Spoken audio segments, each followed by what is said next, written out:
Hey guys, and welcome back to another Lost Bits video right here on TetraBitGaming, the series where we explore the unused, altered, and unseen content in gaming. This is my third video covering this chapter on this series now, so if you haven't watched my previous videos yet, I'd highly recommend doing so, as I'll likely be referencing back to them here. In any case, in this video we'll be going over some cool concept art, as well as several unused models and textures that were left over in the files of the game. And with all of that said, smack that like button below for a free hug from Dog Day. It's time to find some more Poppy Playtime Chapter 3 Lost Bits. Alright, so let's kick this video off by taking a look at some concept art and animations that were made for this game that give us a glimpse into some early ideas which were either altered or just didn't make it into the final cut. So first off, we have a few concept sketches made up by Sunny Lee, who was the environment concept artist for this chapter. First, we have a pair of concept sketches for the main Playcare concourse area in both a lit-up daytime version, as well as one with the lights off. Now this concept sketch looks more or less the same as how the area is seen in the final release, except for here we can see the toy store in its original cleaner state. In my first Lost Bits video on this chapter, we went over how there were originally once plans for the player to go through this toy store area in this chapter, but this was ultimately scrapped and the devs threw a bunch of trash in the way blocking the front door and made the building a lot more run down. So yeah, it looks like this sketch of the area was still using the original cleaner version of that building that we also saw in the early version of the Playcare Dome. Then secondly, there's this part of the sketch that shows a painting of the area that someone here was working on. Truly some concept sketchception here. What's extra interesting about this painting though is that there appears to be a big red circle just around the left side of the toy store. Now it's unclear what this red circle is indicating here, but perhaps this was meant to be a hint in the area for something there. Then next up we have some concept art for Kissy Missy's room in the Home Sweet Home area.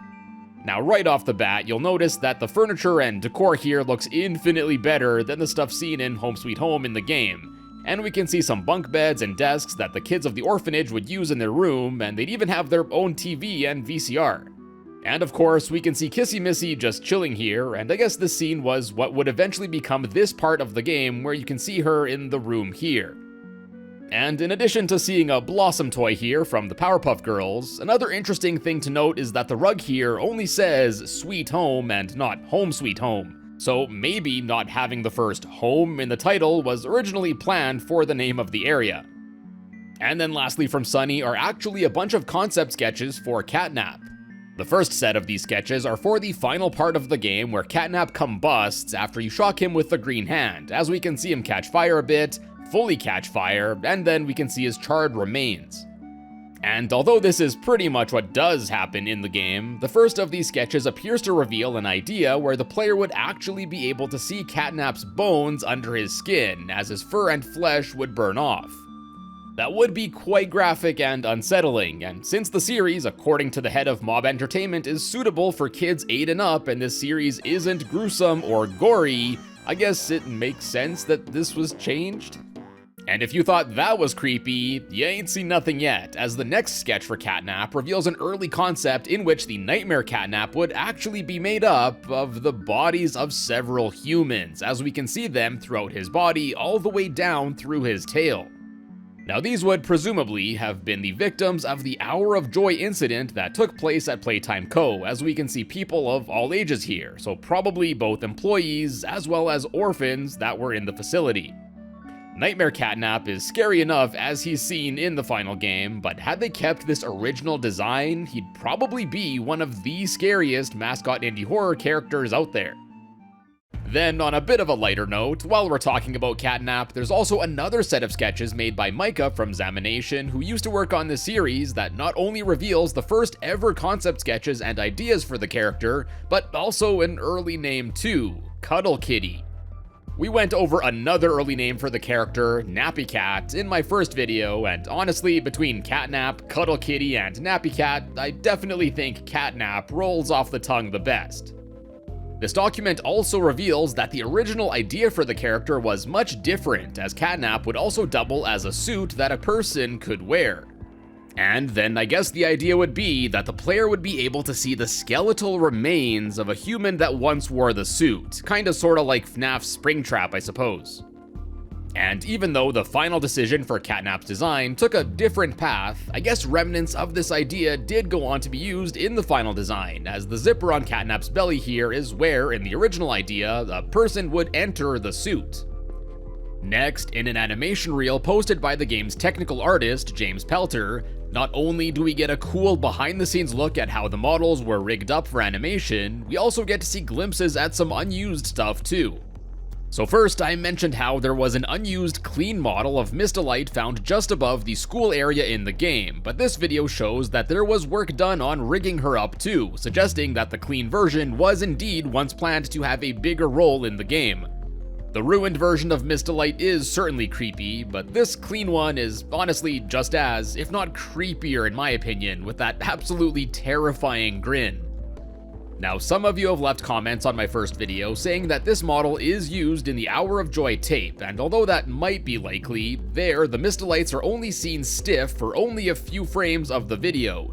So regardless, with just how rigged up this clean model was, there were likely bigger plans for this version. Then, the end of this reel also reveals an unused concept for how the player's grab pack hands would switch. Instead of the right hand just moving down and switching out of view, this concept would have had a mechanism actually come up, grab the currently equipped hand, pull it off, and then retrieve another one from below. This honestly looks pretty cool, and I think this would have been more interesting to see in the game than how the switching ended up being finalized. And now lastly for the concepts, as a little aside, let's once again talk about the creepy Huggy image that was left over unused in Chapter 1 of this game, and then now reworked into the Hallucination Huggy VHS section of Chapter 3. So I've brought up this image a lot throughout many videos I've made on Poppy Playtime, but now we finally have more information about how and why it was made. So according to Andy, who also used to work with Mob Entertainment until recently moving over to my friends over at Glitch Productions, the Huggy image was created while they were rigging up the model for Huggy Wuggy for the first chapter after they deformed the mesh and reduced the gamma. I think it's kind of funny that one of the most iconic unused graphics of this whole game was just the result of some messing around. And now, for the second half of this video, let's go over some of the more notable textures and models that are left over unused in the files of Poppy Playtime Chapter 3 here. For starters, there are actually quite a few textures seemingly left over from the Project Playtime multiplayer spin-off game. There's a bunch of stuff from several screensaver graphics featuring Mommy Longlegs, some survivors, as well as basically the entire Playtime Company catalog of toys. There's graphics for the game's premium battle pass, as well as a similar looking one for a toy box bundle. There's a UI graphic for a 2x battle pass XP progress bar, several UI graphics for the head toy parts used in Project Playtime, including those for Cat Bee, Candy Cat, BoogieBot, as well as Brawn, and then finally 2 textures for the thumbnail graphics of the Boxy Boo and Huggy Wuggy cosmetic mask items from that game. Now, I didn't mention this in my previous videos, but what's extra interesting about the Huggy Wuggy mask texture here is that it's actually found hidden out of bounds here in one of the early versions of the gas production zone all the way down here. Why this fella's here isn't clear. Same with why all of the other Project Playtime graphics are left over. It's just extra weird that this thumbnail mask texture was slapped in here out of bounds. Then, sorta similar to these unused mask textures, next we have this unused texture of a clown face.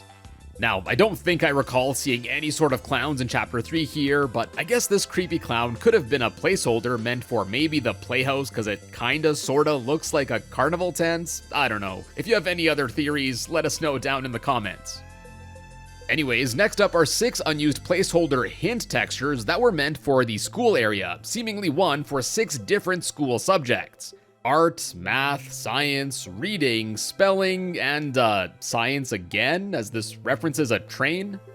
And yeah, these appear to also reveal a scrapped idea where there were going to seemingly be 6 different puzzles throughout the school that the player would have to solve to, I guess, progress through it, with many of them seemingly offering the player a choice to go either left or right. The art one would seemingly have the player mixing up colors to solve the puzzle, and I don't know if it's a coincidence, but these just so happen to be the 3 colors of the right grab pack hands that you use in this chapter. The math one seems to have had the player solve some sort of code. This one's much more philosophical, with a spin on the age-old question of which came first, the chicken or the egg. And then the other ones are a bit more vague, like I have no idea what the planet or blue and red squares puzzle could have been. And although this planet puzzle was never implemented, there are several models left over in the files that appear to perhaps be remnants of it. Now, I did end up seeing that some of these are used in a room in the counselor's office building, but since these are found among the files for the school stuff, I'm still pretty confident that these are a remnant from that originally planned planetary puzzle. Now, personally, I do wish there had been some more puzzles like this in this chapter instead of just the power puzzles or battery ones, but I guess these may have been deemed to have slowed down the pace of the gameplay a bit too much or something, so the decision was made to scrap these in favor of keeping the school area more in line with just some more battery puzzles before the final encounter with Miss Delight there. Next up, there is an unused graphic of what appears to either be an in-game screenshot or a settings menu mockup listed simply as image. And although it may just look like a boring old settings menu, this actually appears to reveal an option that was scrapped for the final cut of the game, and that's to change the version of DirectX, and in-game coding reveals that it could be changed between DirectX 11 and 12. And then lastly, for the unused textures, there are actually 3 meant for an equally scrapped usable item known simply as a VIEWMASTER, and these are images of 3 areas found in St. Louis, Missouri, where Mob Entertainment is actually headquartered. We got the St. Louis Gateway Arch, Busch Stadium where the St. Louis Cardinals baseball team plays, and finally the Missouri Botanical Garden. Now these all appear to just be placeholder textures for slides to be used with the VIEWMASTER, and although the exact use of this item isn't 100% known, based on some coding that's also left over for it in the game, it's likely that this item would have worked like this VIEWMASTER toy. Now for those of you that never had these growing up, basically you slap in a paper disc with some tiny images on it, and you could look through it to then see them magnified and pull a little lever on the side to move on to the next slide. Yeah, before smartphones, this was basically how kids could easily and portably look at images of nature or animals or whatever that wasn't in a textbook or something. Anyways, even though remnants of this item can still be loaded into the game, where we can see what appears to be a placeholder model of it in the items menu where it just looks like a simple hollowed out octagon, it's still not usable or anything, so it's unclear whether this was planned to actually have had any meaningful gameplay uses, or if it was just an item where the player could simply look at images of various areas in Playtime Company or something, as a leftover description for it is just crazy description. This unused VIEWMASTER definitely has my curiosity piqued. Hopefully one day we can get some more information about it. And on that note, let's now talk about a few more items that are left over unused in this chapter. First up, I brought up the unused toy area before, but to add to it, there's actually a key meant for it also left over in the game, simply known as Toy Key. So it looks like, similar to several of the other areas in this chapter, Ollie was also once planned to have tossed you a key to enter the toy store as well. And then, I teased this in my first video, but left over in the game are also unused items related to the orange flare shooting hand, an ammo crate, small ammo, and although there's no leftover model for it, a small ammo box too.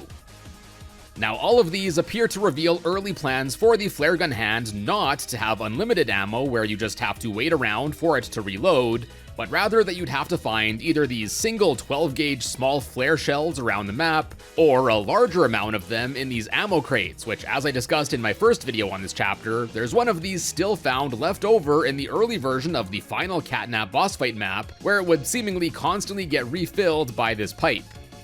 Now, just based on how much you need the flares at the start of the playhouse area to fend off the smiling critter toys, and how later it's mostly just used as an optional light source or to detect fake catnaps in the final fight, I think it does make more sense for the player to just have an unlimited supply on a cooldown timer.